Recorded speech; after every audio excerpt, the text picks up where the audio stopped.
A world title on the North Shore of Oahu. So in the water, it's on land, they'll shake hands and move on to the next one. That means we'll see Mick Fanning surf again in this round. It's time for round 5, heat 1. Seabass taking on Conor O'Leary. Sort of came out of nowhere from Cronulla, but yeah, absolutely fantastic performance so far from Conor. Getting things started, Sebastian Zietz with a ton of drive down the line. Big frontside slob and doesn't pull off the landing. It's kind of similar to Conor O'Leary, where their breakout years came a little bit later in their lifetime. How close did he come to this one, Potts? Pretty close, Joe.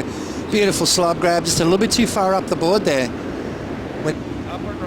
Having a look now, the powerhouse backhand attack from Conor. First turn, keeps it in the pocket, hits it a bit harder down the line.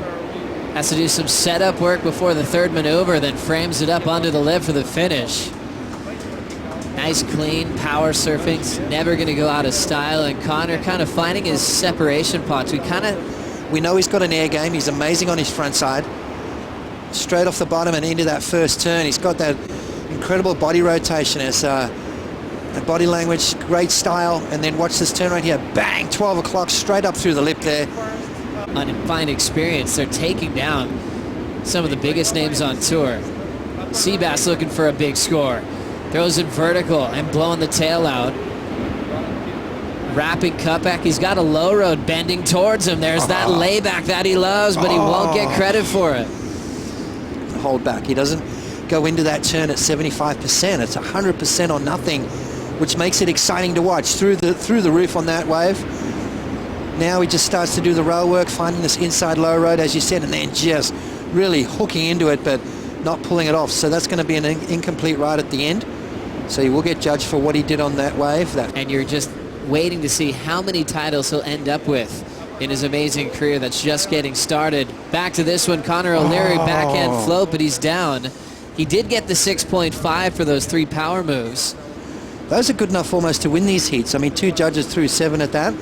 Conor O'Leary on his backhand, up and over the slip there, just losing his balance. That backside float maneuver. Having a look here is Sebastian Zietz. Checking out the backhand whip to get started. Tackling that first section with a big vertical snap. Combos it up for another maneuver to improve on a 107 out of heading into the final 2 stops of the year. Battling now to take the lead off Sebastian Zietz. Backside hook off the top for O'Leary. Stabs it vertically into the inside corner.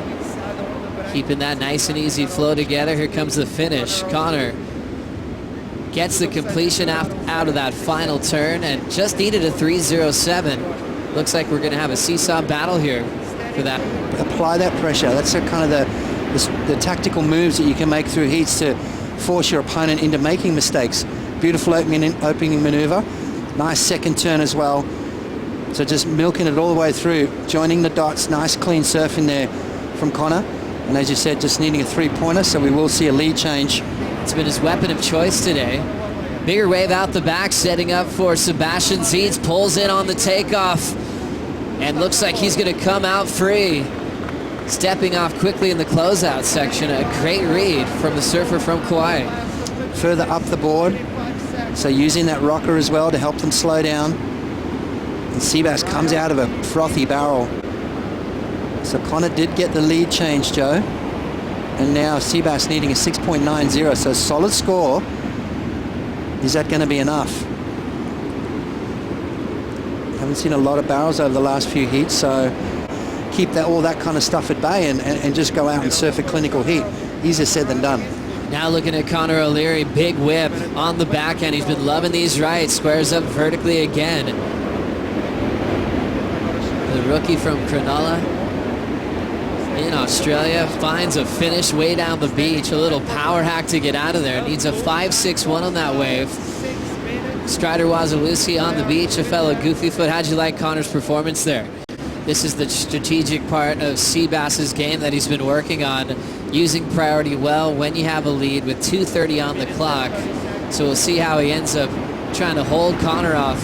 Using priority quickly, falls into the pit and goes straight down.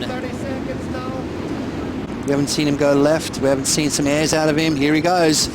Conor O'Leary digging deep to try to turn this one with 30 seconds on the clock. First turn, just getting the flow down the line, and he grabs a rail. and ends up incomplete.